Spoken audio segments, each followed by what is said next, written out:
The Phoenix Suns have the highest payroll in the league, 2 superstars, so naturally we're going to talk about if they should blow it up or not on another edition of Southwest Bias. Get that stuff out of here. It's Southwest Bias. Of course, brought to you by our friends over at Branded Bills. Elevate your brand like I am right now with our friends over at Branded Bills, the perfect headwear and apparel. Use code PHNX for 20% off your first order. I'm talking Suns, so it's Eric, that's me, along with Gerald, our wonderful beat writer over at PHNX Suns. You can find all of his great work over at gophnx.com. Of course, you stayed busy yesterday writing about Nick Richards, who the Phoenix Suns traded for, in what was a win-now move. Yeah, no, it was exciting. It's, he's a backup, maybe starting caliber center, so he's not going to completely shift or move the needle for the Suns, but I think it's a good move that could have the ripple effects that we want to see, just hopefully having some adequate starting center play from this team, which we haven't really gotten this season. We're going to see if that raises the floor of this team at all, but it's going to be interesting to see with the arrival of Nick Richards how much still has to change internally. But you would consider that a win-now move? Yes, right? You absolutely. traded 3 second-round picks. You got one back. You traded Josh Okogie for Nick Richards. They're obviously still trying to win with this iteration of the team. Mm-hmm. In my opinion, I believe in your opinion, that's the right approach. Mm-hmm. But we would be remiss, as people who talk about it, cover the Phoenix Suns, to not mention and address like this growing conversation around should the Phoenix Suns quote unquote blow it up, because you're kind of teetering in the middle here. Do you go all in and try to trade for Jimmy Butler, get more pieces to try to win now, leverage the last 2 picks you have, your 2031 first and now a Denver 2025 second round pick that you acquired from Charlotte? Or do you go the other way? You look to trade your stars, Devin Booker, Kevin Durant, Grayson Allen, right? Royce O'Neal, like trying to sell off pieces and get picks. And I just want to unpack the why I am so staunchly against that. When I approach you, Gerald, in this version of the Phoenix Suns, and I say, should they rebuild, i.e. trade at least one of Kevin Durant and Devin Booker, if not both, what is your initial reaction to that? Oh, it's a recoil, just because I was there during the dark days. I know how long it takes sometimes to rebuild. Not every team can be the Oklahoma City Thunder that, nails their draft and acquires a ton of, draft picks, has cap space, can make moves that can be aggressive and continue to stockpile picks while being one of the best teams in the West. Sometimes it takes time. And I do think a lot of people have faith in this new regime on the drafting front in terms of what they've been able to do, drafting Toumani Camara last year with the 54th pick in the draft. Crazy. Drafting Ryan Dunn at 28, drafting Oso Ighodaro at 40. They've been able to hit on the draft no matter where they've been in recent years, and they're going to need to continue that. But I do think sometimes, especially when you have a high pick, it can be a bit of a crapshoot. And I know how long it takes to rebuild and to get to a point where Phoenix has become a destination, right? Like Mat Ishbia has come in here, and it's not even just about a new owner wanting to be aggressive, wanting to win a championship. It's also about the fact that you have Devin Booker still in his prime at age 28. And if you trade Kevin Durant away, it better be for a return that allows him to compete in the here and now, because if it's centered around young players and picks, that can lead to discontent where the face of your franchise, one of the best players in your franchise's history, who's going to be number 1 on your scoring list, suddenly doesn't believe in the intermediate future and wants out.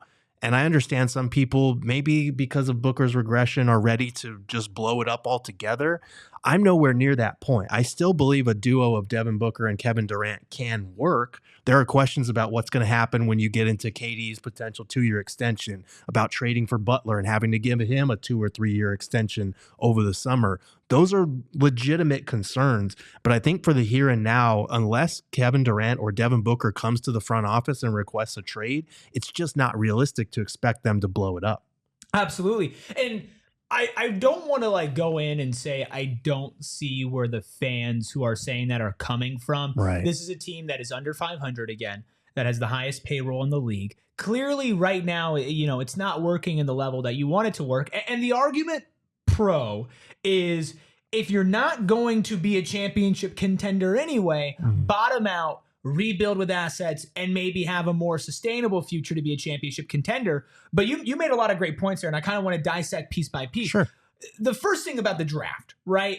James Jones, the front office, the scouting department, whatever, has nailed the guys later, right? Or even when they take high picks, They take guys like Cam Johnson, who was supposed to go later. Right? I broke this down on PHNX Suns the other day. Like DeAndre Ayton, listen, you should have picked Luka. But to act like in the moment that DeAndre Ayton wasn't like considered extremely worthy of a number 1 pick, even if you wanted Luka, that DeAndre Ayton was a legitimate like number 1 overall pick, right? There was not a reach. Okay.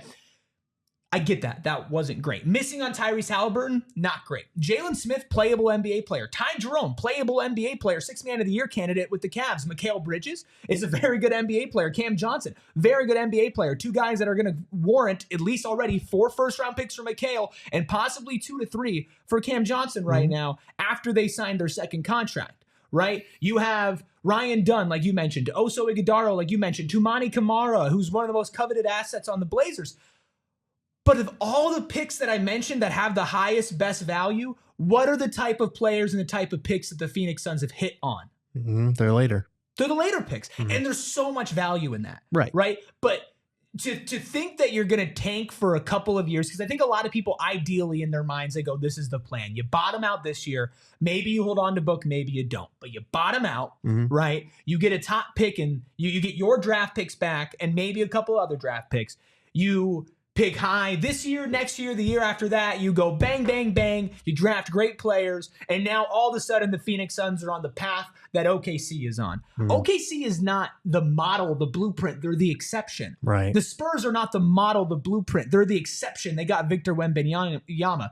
Gerald, the reality is, like, you look at the Pelicans right now. They had the number 1 overall pick. Look at where they are. The Grizzlies with Ja, he's been off the court. He's been amazing. He's been a top pick, but he hasn't driven them to a championship, right? Like, the same way that you're gambling right now with this roster, you are taking another gamble to go completely away from it. Yeah, you're looking at a situation where you are trying to draft a Devin Booker and a Kevin Durant. And I understand the value of accepting that maybe this team's window has passed, that maybe this group can't win a championship together, that realistically, even if you do trade for Jimmy Butler, get out of Bradley Beal's contract, you're trading one rough contract for another one when you have to re-sign Butler. And for a guy who is older, who is also injury prone, who every stop that he's been at, when he hasn't gotten paid or gotten what he wanted, he's kind of forced his way out in very public and sometimes toxic fashion. Sometimes. So there's definitely concern for me. And I'm not sitting here saying the Suns should go all in for Jimmy Butler. I would like to use these next couple of weeks leading up to the trade deadline to see what just hopefully having adequate center play does for this team, if it makes an impact, if it changes the equation at all. Because Nick Richards isn't going to come in here and save the Suns, but he can at the very least have some ripple effects that make this look like the more coherent team we've come to expect. Because I think at the start of the season, the center play wasn't as bad. And then it just fell off a cliff. And now you're looking at a demoralized team that knows they're going to get beat up on the boards, that knows that they don't have rim protection, that they don't have alley-oop threats outside of their rookie who comes off the bench. Like, these are all things that can help improve the morale. But I to your point, like, I'm concerned about a rebuild for a multitude of reasons. And you mentioned the picks thing. Like, you're probably not getting extra picks on top of what you're getting from Houston. You're probably getting a lot of young, flawed players. You're probably not getting Şengün or Jalen Green. You are probably just getting your own picks back, which right now would be borderline. It would be a lottery pick from where the Suns are. But is that enough to justify moving on from a Kevin Durant or a Devin Booker? I don't think so. And that's to bring you to baseline for tanking. Because also, and I said this, and somebody on social media was like, hey, do you know how to rebuild works, dude? They're going to sell Grayson Allen. They're going to trade Royce O'Neal. They'll get extra assets, right? But if you're diving headfirst into a rebuild, what sets the tone is what are you getting for your best assets? Right. I'm going to be honest with everybody. I don't give a crap how good this team is. I don't ever want Devin Booker to be traded. Yes. Unless Devin Booker himself goes, I'm not happy, I've given my all, and I don't want to be here. I still wouldn't want that, but that's at the point where, like, as a franchise, you honor that. Like, even with Portland, right? Like, at the end of the day, if it's inevitable, you honor your franchise guy because he gave you everything. Devin Booker gave this city, this state, this team everything. So if we're talking a rebuild, even in a world where we're going down that path, I'm not trading Devin Booker. I'm trading everybody else, and I'm holding on to him if he wants to be here. Yeah. Right? So we're talking about really leveraging one superstar and a bunch of role players who will bring you value. But again, look at these rebuilding teams. Your OKCs, right? Charlotte is starting to do this as far as like the stockpiling of picks. And think about how long it's going to take.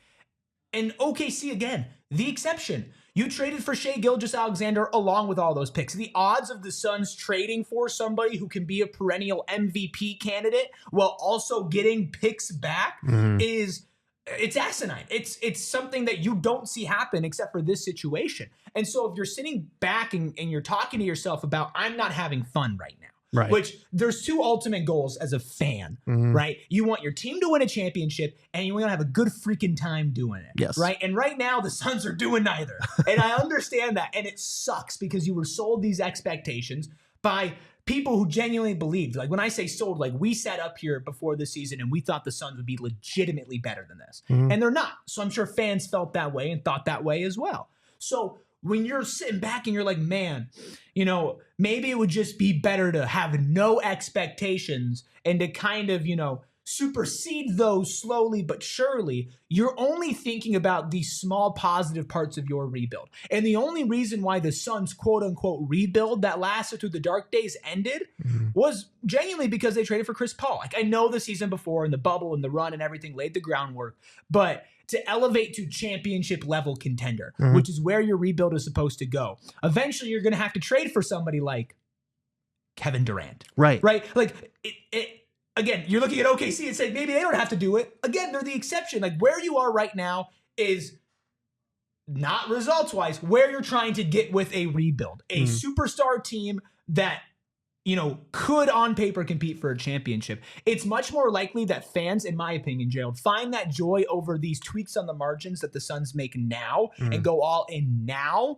than it would be to start from literally zero. Right. And go towards a 5 to 6 year rebuild. Yeah. Two things on that. Expectations can be the enemy of fair evaluation, because I think, you know, you look back at the 48 win season the Suns had in 2013-14, there were no expectations for that team. They were supposed to tank. They won 48 games, which is one game less than the Suns won last year when it felt like such a miserable season. Why? Yeah. Because the expectations for this team were obviously different. And that's fair. It's totally fine to have expectations, especially when this team continues to talk about, we want to compete for championships. We have the talent to do it. We have the new coach who's been there before. And so when you fall very short like they are right now, of course, it's going to be fair to judge them on that basis. But I also think that, like, looking ahead, this front office, being familiar with their thinking, they are not blowing this up mid-season. Maybe you reevaluate things and you revisit this train of thought in the offseason, depending on how the next few months go. Maybe you don't trade for Jimmy Butler, so you don't put yourself in a situation where you have to commit to, you know, 36-year-old Kevin Durant for 2 more years, to 35-year-old Jimmy Butler for 2 to 3 more years, and put yourself in a hole that way. But I do think that, like, the chances of them blowing this up before the trade deadline are close to zero, unless one of those guys forces their way out. And I do think that, like, if you blow it up, if you trade Kevin Durant, Devin Booker's unhappy, you wind up having to trade him too, you lose the thing that made you this attractive destination in the first place. Because as much as Mat Ishbia is aggressive, he's now known as an owner who's willing to pay players and do right by them, and Phoenix is an attractive destination now. It started with Devin Booker. Chris Paul came here because of Devin Booker and the bubble run. Kevin Durant came here because of Devin Booker and Chris Paul. Like, Bradley Beal wanted to come here. Jimmy Butler, for the same reasons. If you take those things away, you are truly committing to a long-term rebuild through the draft, knowing that you're not going to get the type of free agents that you want to the same degree as you would when you can trot out, hey, we have Devin Booker and Kevin Durant. Look how happy they are in Phoenix. And I do think that matters. I think it matters to have a front office that is aggressive, that wants to put players in an attractive city and pay them money and have them play with Devin Booker, Kevin Durant, and whoever else they're able to wrangle up. Like, it hasn't translated on the court, but I think that's more so to the way that they built around those two than those two themselves. I have a question for you. I'm going to hold on to it because I want to remind everybody that this episode and all episodes of Southwest Bias are brought to you by our friends over at Branded Bills, the perfect headwear and apparel. I'm rocking them right now. I know you're not a hat guy, Gerald, but I know if you were a hat guy, Brandon Bills would be the one because it's comfortable, it looks good, performance, style, snapbacks, truckers, fitted, beanies, or tees. Brandon Bills has you covered with it all. And if you want your own gear to stand apart from the crowd, now I have an ASU hat on right now, but I own a PHNX Phoenix Brandon Bills hat because we have our own custom gear. If you have your own startup business, if you have a logo for your fantasy football league, if you're just trying to make some personalized gear that is quality, that's going to last you for a long time, Brandon Bills is the perfect place to do it. They have partnerships with fantastic schools like your Big 12 champions, Arizona State University, and the University of Arizona. They're a local company out of Mesa. And of course, you can head to brandonbills.com and use code PHNX for 20% off your first order. And if you're looking to sell your home, write down this number right now, 480-776-5231. That, of course, is the number of the Carol Royce real estate team. And why should you talk to the Carol Royce team if you're trying to sell your home? Well, because they have an unbeatable track record, not just around the nation, and they know a little bit about each state. No, in the Valley, family owned and operated through 3 generations, have sold over 12,000 homes across the entire state. Carol knows the Arizona real estate market. And if you are trying to make a choice, you probably want the guaranteed one. You want the guaranteed right one. And that's what Carol gives you. Your home sold for 100% of the market value, or Carol will pay you the difference. If you're considering selling your home in 2025, the name to trust is Carol Royce, your home sold guaranteed realty. Have questions? Call today or visit Carol online at carolroyceteam.com. That's carolroyceteam.com. So, Gerald, we're taking rebuild and we're going to put it off to the side, right? And both of us, respectfully to those who disagree, like, sound off in the comments below. Let us know where we went wrong, what we missed, right? When it comes to the rebuild, if you're pro rebuild, let us know down below, or you could tweet in at us as well. But a retool. Let's take Devin Booker out of the conversation. Do you think there's a conversation? Let's say conversation 15 times fast. This summer, Kevin Durant, if he wants to do maybe a sign and trade for an extension, or trying to find a way to take your assets allocated towards a superstar, and instead of having your team built around superstars, maybe go for more depth and recoup a little draft assets to retool, but not rebuild, with some flexibility moving forward. I think it's a possibility. I don't, to me, it feels like it should be a possibility. I don't know for sure that it is, but I think we're probably leaning closer towards a 2-year extension for KD than we are to training him. I think if KD wants out, like I said, you abide by his request. I just don't think the front office thinks that way. I do think there is something to that line of thinking, because say you give him the 2-year extension, you play another year, it's really not working out still. Another 2 years, it's really not working out. His trade value is not going to be what it was at this point in time. And even if he's still good, it's just, you're a depreciating asset. Right. It sucks to talk about it this way because he's a human. He's one of the best basketball players of all time. Right. But if you're looking for what you can get back for Kevin Durant, the longer he plays, even if he maintains a similar level of play, the less valuable he's going to be. Right. And that's my issue, though, is that part that you said, one of the greatest basketball players of all time. It is really hard to trade a player that you kind of inadvertently recruited to come here when he is not asking out. It makes you look a certain way to the league. You think, we talk all the time about Kevin Durant's influence over younger players, about how much he's in the gym with them and works out with them. You don't think a disgruntled Kevin Durant is going to have something to say about the way the Suns operate to all of those players that he talks to if you trade him without him asking for it? That's a potential ripple effect that a lot of people don't really talk about. And I know you have to operate as a business what's best for the Phoenix Suns, but that can have potential drawbacks later on down the line. And it does look bad if every year you are reshuffling the deck around Devin Booker and it's not working out and you're shipping guys off left and right that you recruited. At a certain point, you're going to run out of leeway in terms of your good standing with potential free agents, with potential superstars who want to come here, with your own superstar. Because if you consistently shuffle the deck, Devin Booker is going to look at this merry-go-round and be like, I want off this ride, because at a certain point, I need some type of stability. I need a head coach that's going to last longer than a year. I need teammates that are going to last longer than a year, because it's going to start to look very familiar to his early years when it was a constantly shuffling deck. And if we've seen, some sides of Phoenix Suns fans, and it's not everybody, but listen, some are really quick to switch up. Yeah. Right. Like some as soon as like the going gets rough, like they're out. And I can't necessarily blame those people. I'm a sicko. I'm a diehard. I'm going to watch every game, even if they get 8 wins. Right. Even if there's a Charlotte Hornets. There are a lot of people who are already tuned out. And if you don't think that fans will be tuned out if they eventually bottom out, like as a superstar, as a moneymaker, like you don't want that. No. Right. And Devin Booker and Kevin Durant are really good friends. Right. So it's a superstar league. Right. Let's just peel everything back. It's a superstar league, right? It's not about always on paper what could make you the best team. It is about who are your superstars, how do you keep them happy, and how do you want your other superstars to come here, right? And to stay here, or you end up in a Miami situation, or a Philly with Jimmy Butler, or a Minnesota with Jimmy Butler, whoever Jimmy Butler played for. Right. That's, you can like it or not, that's just what the league is, right? So if you are going to trade Kevin Durant, you have to understand that Devin Booker is going to go talk to people. About, oh no, I didn't want that to happen. Oh no, I didn't want this. Oh no, I didn't want that. I think the only way that you trade Devin Booker or Kevin Durant is if Devin Booker goes and says, I'm okay with that. Or you approach him and say, what do you think? And he says, I'm all for it. Or Kevin Durant goes and says, I want to be traded. Or Devin Booker goes and says, I want to be traded. There is a value to having a Kevin Durant on your basketball team. Yes. Right? Even if the team right now is not as good as we think they should be, Gerald, it's not Kevin Durant's fault. No. Right? Like focus on the team building part of it. And maybe that's where people want a retool, is you want more assets and the ability to shuffle around.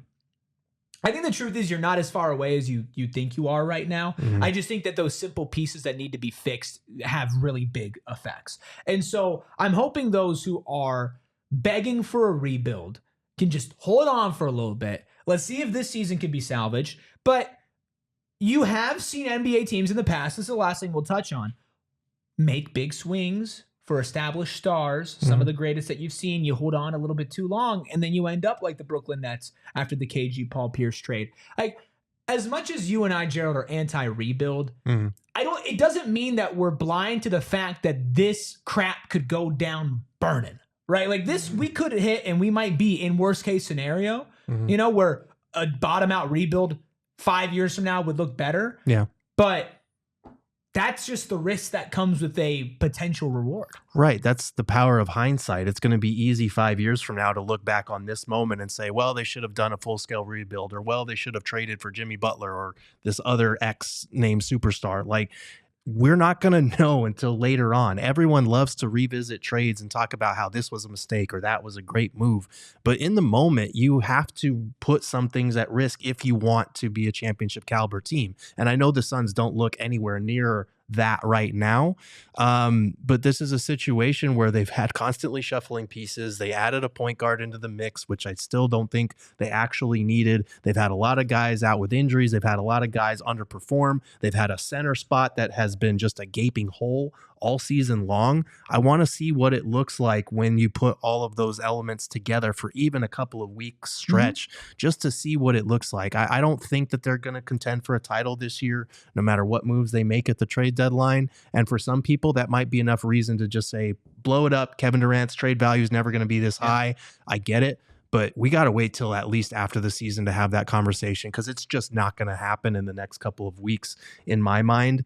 And I don't think that's fair either. I don't think you do that to an all-NBA player like Kevin Durant. You don't do that to the face of your franchise, Devin Booker, regardless of how well or how poorly they're playing or what their body language looks like or whatever other complaint fans have about this team right now.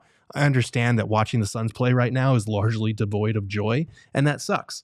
But I think you give them an opportunity to try and work their way out of it at the trade deadline. And if it doesn't work, then we have this conversation again over the summer and see where everybody's sitting at that point. A lot can change in a couple of months. It's only the middle of January, right? The NBA season, it's not young, but it ain't old. Yeah, and the Suns are making changes, trying to shift what's going on. And if you want to follow along, which I highly encourage, through the highs and through the lows, PHNX Suns is the place to do it. Of course, Gerald at every single game of Footprint Center, of course, on our shows as well. And he writes over at gophnx.com. What don't you do?